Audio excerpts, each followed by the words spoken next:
अकबर, जिसे बॉलीवुड ने कभी महान सम्राट कहा तो कभी प्रेम में डूबा हुआ पति और प्रेमी, तो कभी हिंदू मुस्लिम एकता का प्रतीक बना दिया। लेकिन सवाल ये है कि अकबर सच में वैसा था या नहीं, जैसा फिल्मों में दिखाया गया। आज की इस वीडियो में हम जानेंगे अकबर का असली इतिहास और बॉलीवुड द्वारा बनाई गई एक चमकदार लेकिन अधूरी कहानी। तो वीडियो में लास्ट तक बने रहना। सबसे पहले हम बात करेंगे अकबर के जन्म की। अकबर का जन्म 15 अक्टूबर 1542 को एक राजपूत के महल में हुआ था। पिता मुगल बादशाह हुमायूं थे। जब अकबर पैदा हुए तब हुमायूं खुद राज्य से बाहर भटक रहा था। वह दर दर की ठोकरें खा रहे थे। अकबर का बचपन राजमहल में नहीं बल्कि खतरों और जंगलों में बीता। अकबर पढ़ा लिखा बिल्कुल नहीं था, उसे लिखना पढ़ना नहीं आता था, लेकिन उसकी याददाश्त और समझ बहुत तेज थी। इतिहास बताता है कि अकबर बचपन से ही सत्ता और युद्ध के माहौल में पला बड़ा था। अकबर ने जब गद्दी संभाली तो उसकी उम्र महज 13 साल की थी। असली सत्ता संभाली थी बहरम खान ने। जब उसने सत्ता संभाली थी तो उसके चारों तरफ दुश्मन ही दुश्मन थे, जैसे अफगान, राजपूत और विद्रोही सरदार। अकबर का राज सिंहासन पर बैठना आसान नहीं था। उसे हर दिन अपनी सत्ता बचाने के लिए लड़ना पड़ता था। अकबर का शुरुआती युद्ध था 1556 में पानीपत का दूसरा युद्ध, जो कि हेमू के साथ हुआ था। इस युद्ध ने मुगल सल्तनत की दिशा बदल दी थी। इस युद्ध में अकबर की किस्मत बुलंद थी, जिसकी वजह से अकबर इस युद्ध को जीत पाया। क्योंकि हेमू की सेना बहुत बड़ी थी और हेमू एक बड़ा योद्धा था। लेकिन युद्ध के समय पे एक मुगल सैनिक का तीर हेमू की आंख में जा लगा, जिससे हेमू घायल हो गया और हाथी से गिर पड़ा। हेमू की सेना को लगा कि अब हमारा राजा नहीं रहा, जिसके बाद उसकी सेना कमजोर पड़ गई और अकबर ने यह युद्ध जीत लिया। इस युद्ध को जीतने के बाद अकबर ने हेमू का सर धड़ से अलग कर दिया। इसके बाद चित्तौड़ का युद्ध हुआ। राजपूतों पर कड़ा प्रतिरोध लगा दिया। किला जीतने के बाद हजारों नागरिकों को मौत के घाट उतार दिया।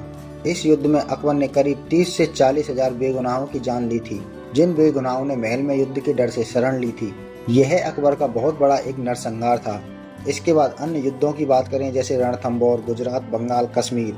अगर इतिहास की देखें तो इतिहास साफ कहता है कि अकबर सत्ता के लिए कठोर, निर्दयी और रणनीतिक शासक था। अकबर और जोधा के जीवन पर एक फिल्म बनी है, जोधा अकबर, जिसमें अकबर को एक बड़ा दयालु और सब धर्मों का सम्मान करने वाला और प्रेम में डूबा एक पति दिखाया गया है। फिल्मों में उसे योद्धा कम और प्रेमी ज्यादा दिखाया गया है, लेकिन सच्चाई देखें तो जोधा नाम का कोई भी ठोस ऐतिहासिक प्रमाण नहीं मिलता है। वैवाहिक राजनीतिक समझौता था। प्रेम की कहानी को बड़ा चढ़ाकर दिखाया गया। धर्म नीति की बात करें तो उसने जजिया कर हटाया, लेकिन इसके बावजूद कई मंदिर भी तोड़े। बॉलीवुड ने पूरी तरह से अकबर को एक धर्मनिरपेक्ष शासक बताया है। अकबर ने कई कानूनों में बदलाव किए, लेकिन शासन के प्रति उसकी कठोरता बहुत ज्यादा थी। अगर उसकी राजपूत नीति की बात करें तो राजपूतों को दबाया गया और विद्रोह पर कड़ी सजा सुनाई जाती थी, और बॉलीवुड में उन दोनों की मित्रता के भाव बताए गए हैं। अकबर का इतिहास काफी लंबा चौड़ा है, जिसमें नरसंहार, जबरन अधीनता और कई ऐसे कड़े फैसले हैं जिससे हिंदुस्तान के नागरिकों को काफी परेशानियों से गुजरना पड़ा था। लेकिन बॉलीवुड में सीमित युद्धों को दिखाया गया है। बॉलीवुड ने अकबर के सकारात्मक पक्षों को आगे किया है, जैसे प्रशासनिक सुधार, कला, संगीत को बढ़ावा, नवरत्न, तानसेन, बीरबल, अबुल फजल। और नकारात्मक सच्चाई की बात करें तो सत्ता के लिए निर्दयता, विद्रोहियों पर क्रूर दंड, साम्राज्य विस्तार के मुख्य उद्देश्य। अकबर की अगर सच्चाई की बात करें तो अकबर सुधारक जरूर था। अकबर ने कई सुधार ऐसे भी किए जो उससे पहले के मुगल बादशाहों ने नहीं किए थे। उसने कई कानूनों में सुधार किए, लेकिन जहां शासक की बात आती थी वहां वह निर्दयी हो जाता था। इतिहास ने अकबर को महान बताया है, लेकिन हकीकत बात यह है अकबर ना तो पूरी तरह से महान था और ना पूरी तरह से निर्दयी। वो बचपन से ही सत्ता में पला बड़ा था, इसलिए सत्ता के रास्ते में जो भी आता था वहाँ वह निर्दयी हो जाता था।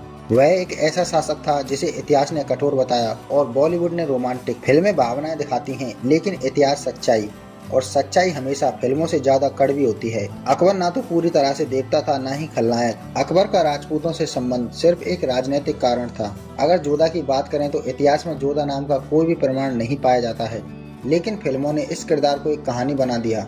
इस वीडियो को बनाने का मतलब केवल इतना है कि आप लोगों को सच्चाई का पता हो। अगर आप इतिहास को समझना चाहते हैं तो फिल्मों से नहीं, तथ्यों से सीखिए। तो दोस्तों, आपको ये वीडियो कैसा लगा हमें कमेंट में जरूर बताएं। वीडियो अच्छा लगा हो तो वीडियो को लाइक करें और चैनल को सब्सक्राइब करें।